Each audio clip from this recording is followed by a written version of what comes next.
What is up, guys? Morgellons with Zach here again today. I wanted to get into some of the really good pictures I have. Hopefully you'll be able to see them like this. I'm actually like pointing my phone at myself right now. I'm going to point it at the laptop. I don't know how to do the screen share stuff and all that. I would like to learn that stuff, but just bear with me. I want to show you guys some stuff. Some really good pics, some enlightening stuff I think that you'll find today. And then I want to talk about some other aspects of this parasitic nature. And like I said, if I talk about one thing, let's say I talk about schistosomiasis, but I talk about parasites. Like I said, I'm not saying that's Morgellons. I'm saying, whatever all this is going on, to me seems to be a combination of things. And I'm going to show you why I believe that. Like I said, I have healed myself. I can go out in public. I can go to water parks. I can go do that stuff now. I don't have lesions all over my body. You're going to see some pictures as I was healing. You probably be like, holy crap, like how bad I was when I was healing. But let's get into it. Also, just show you some of my cabinets. I was telling you guys I was in my wood shop building some cabinets. I'm just trying to show you real quick before I get to the pictures. This is a cabinet I built. I'm building a custom office for somebody, so if people are into that kind of thing. It's just, these are like towers that go up on a granite countertop. They'll go across somebody's desk and stuff like that. But just to show you guys. Anyways, let's get right to it.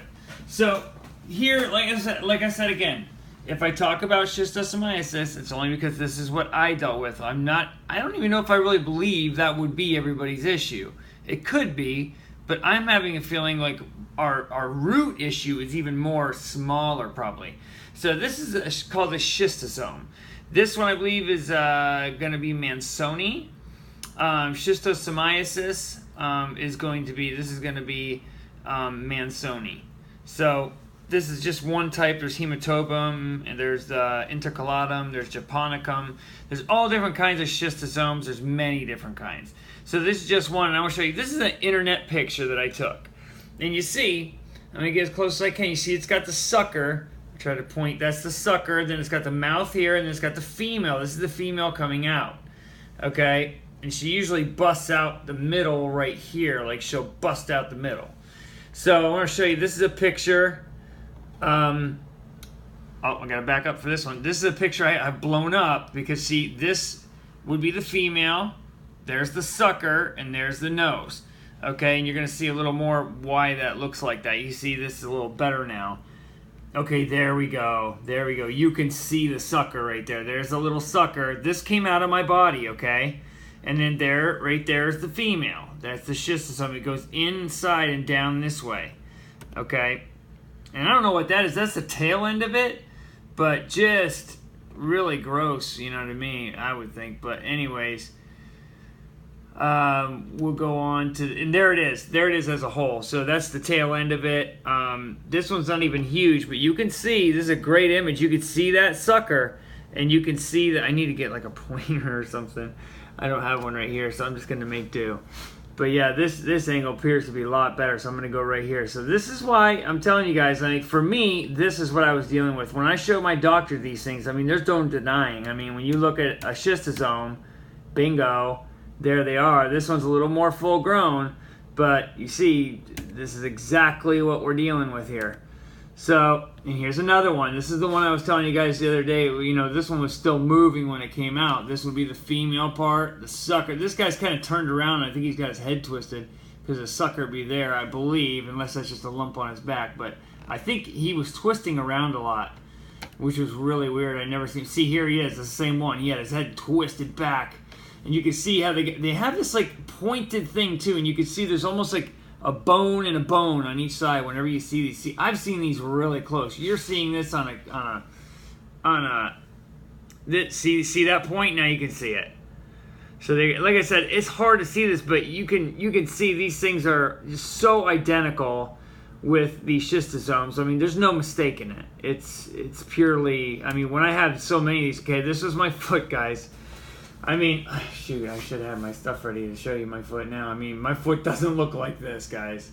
I mean, this is horrible. And this was that spot that I was telling you looked like on the internet on my ankle. But this is my foot all swollen up. You see how the top's like brown? I mean, this doesn't look anything like my foot. That's my foot. This is my arm. Look at the lumps on my arm. This is when I was starting to heal now. This is after the first praziquantel, shortly after the flare up calmed down. And this is when I was starting to heal. So this is good for me. Like when you're looking at these going, "Oh my gosh, this is good." You see these big marks?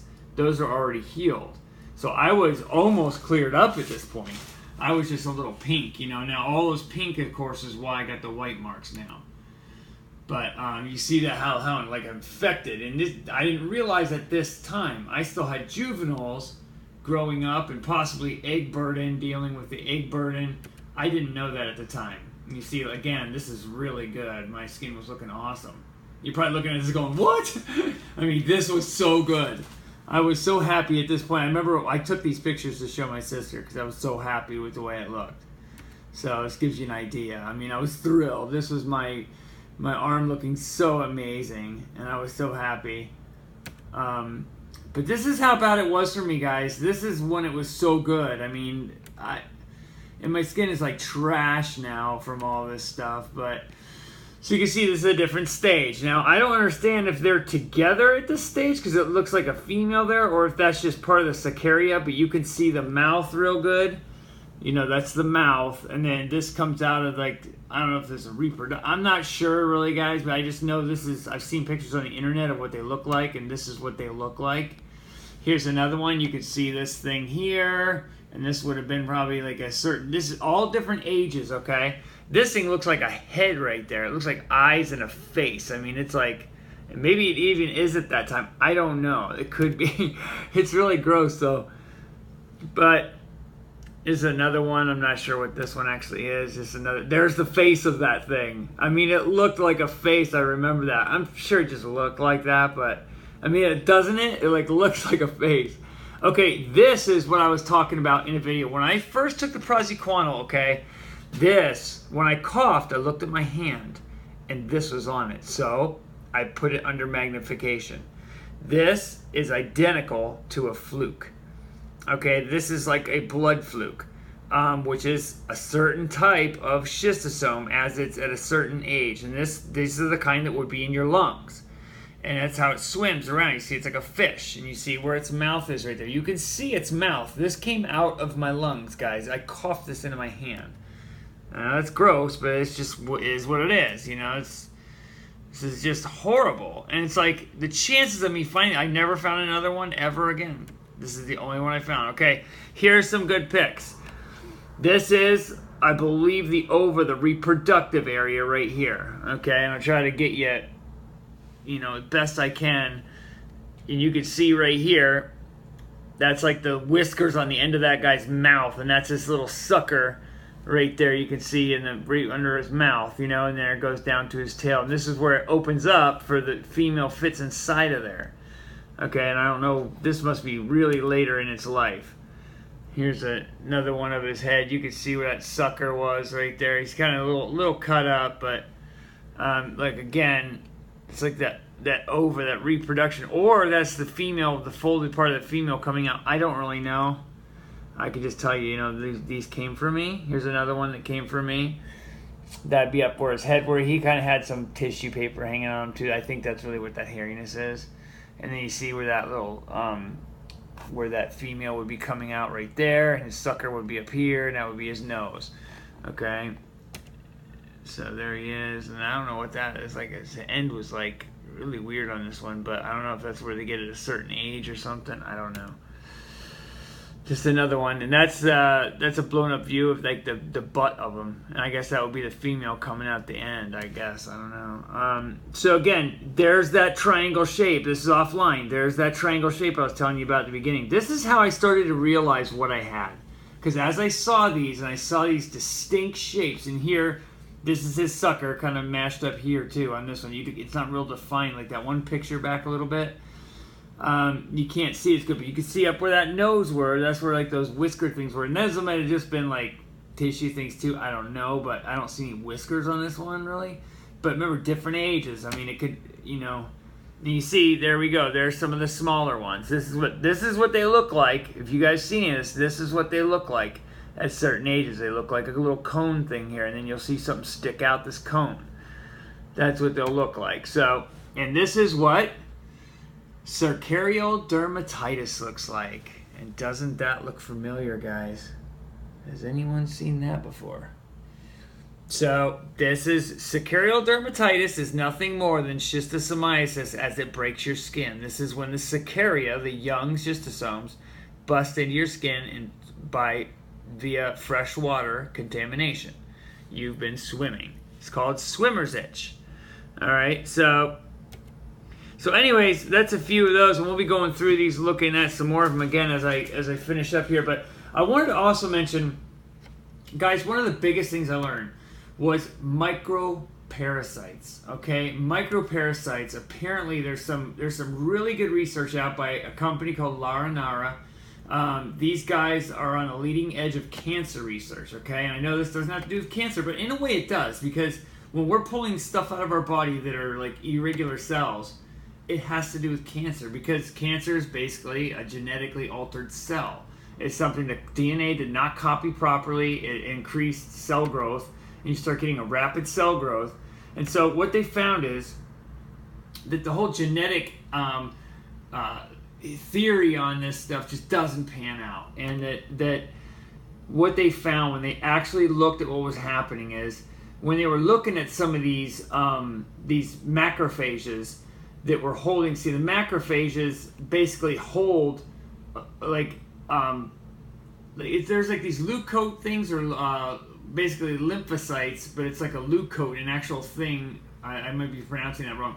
They basically tag any kind of like parasite or any kind of basically anything that's not good in your blood. Okay, let me put it that way. Now, I might be saying it's all not perfect, but let me get the point out. Okay, I'm not a doctor, so basically it tags these things, and when it goes to the liver, it'll be destroyed by the macrophage. Will destroy it, gobbles it up, basically imprisons it in this globby thing, and it eats it and destroys it. Okay, so what happens is, at a certain point, when these things get near these other dangerous type of microparasites, to protect themselves, these things swell up.